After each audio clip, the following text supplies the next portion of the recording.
possible to mix Einstein, Hawking, Planck, and Dirac with fermented hops and distilled wheat, but holy hell, you know what, Valve? Your game brought me to this point. A carefully measured and delivered application of mind-altering substances is the only way I can make sense of your portal guns. But thankfully, through a clever ingestion of ethanol and science, I have finally unraveled the obfuscent truths behind your portal guns. And the truth is God damn.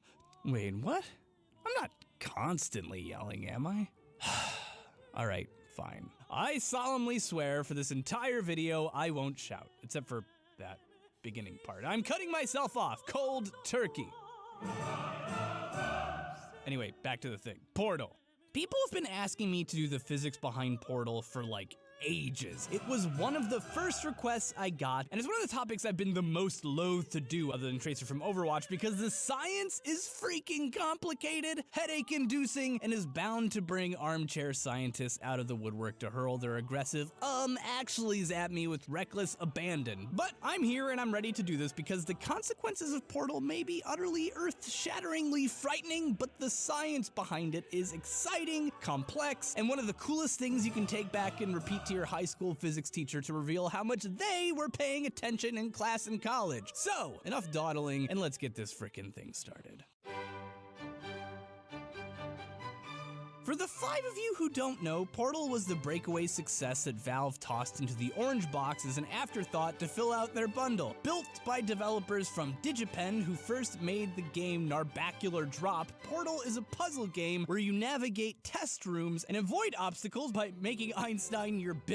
And by that, I mean you make portals which connect to each other so you can instantaneously move from one place to another. There are a few interesting applications of this mechanic, for instance, putting a portal at the bottom of a pit and jumping into it in order to leap great chasms, or for those of you who are more perpetual motion machine inclined and have no fear of infinite heights, you can place one right over the other and fall into it, reaching terminal velocity and somehow not dying when you hit the ground because of these things that I definitely don't have the time to get into right now. And it's as simple as that. Get from door to door using the powers of this magnificent gun and take your check to the bank and cash it because damn, this game is amazing. But these portals, these instantaneous gateways from point A to point B are completely absurd, right?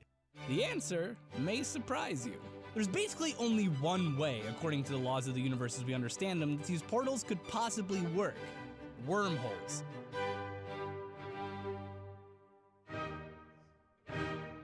Wormholes are, okay, you know what? Let's just back up for a second because the first thing wormholes are is a fucking headache. And of course, like most of my topics lately, we gotta start with Einstein. But I'll be brief because I talk about this guy a lot. Einstein revolutionized the way we think about gravity, but more importantly, space. In order to figure out how it is that light moves at the same speed to all observers, he came up with 2 theories about how the universe is structured that prevail to this day: general relativity and special relativity. Before this, we had classical physics. You know, Isaac Newton, apples falling from trees, etc. The problem is that these rules for gravity, forces, and velocity don't really hold up on cosmic scales and are terrible at explaining how massless particles like photons behave. Plus, you start getting into problems with speed. Like if you're in a train moving at 60 meters per second and you throw a ball at 5 meters per second, relative to you, the ball is moving at 5 meters per second. Relative to some dude standing outside of the train, it's moving at 65 meters per second. There's no such thing really as an objective speed or frame of reference. This is one of the problems that Einstein fixes. There's no longer any objective measuring points. Instead, what you have is inertial frames of reference in a curved, 3-dimensional space called space-time because space and time are inextricably linked. Mass causes exaggerated curves in space-time, and acceleration also causes exaggerated curves in space-time. In order to explain this new concept and prove it works, Einstein developed his famous field equations. Here it is, right here.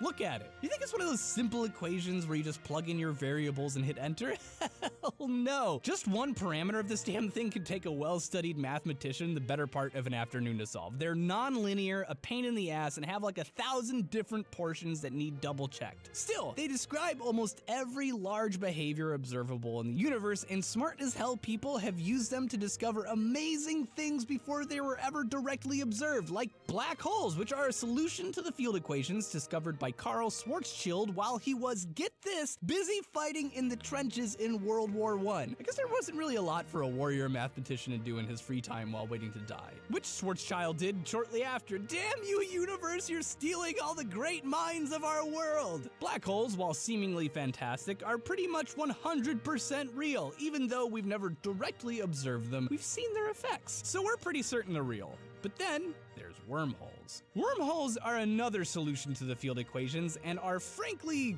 kinda ridiculous. Unlike black holes, we're far from certain that they actually exist. And before you share that one article and say, but Austin, they created one in a lab, take a seat, son. Projecting magnetic fields is not the same thing as a full-blown space-time wormhole. Also called an Einstein-Rosen bridge, these things were also an early solution found in the field equations. Basically, here's how they work. Take two places in space-time that are, I don't know, 1 light year apart. In order to fly there, you have your magical super space drive thingy that allows you to violate the laws of physics and fly at the speed of light in a straight line. It would take you a year to get there in this way. However, if you could somehow fold your point A and point B together and then pull them apart, you could effectively change the distance between point A and point B. Now, what you're actually doing is more or less changing the definition of what a meter is, but one step through a wormhole actually allows you to travel further than a step would in real life. Do you have a headache yet? Me too. So let's look at portals. When you create a portal on two walls, what you're effectively doing is compressing space-time so that the two walls at that point are stuck back to back, while all of the routes still require you to walk a normal distance like some sort of physics-respecting plebeian. It's unknown exactly how a wormhole would actually form if they were real, but the prevailing theory is that first a black hole is created and then magically spread apart so it no longer has a point of singularity.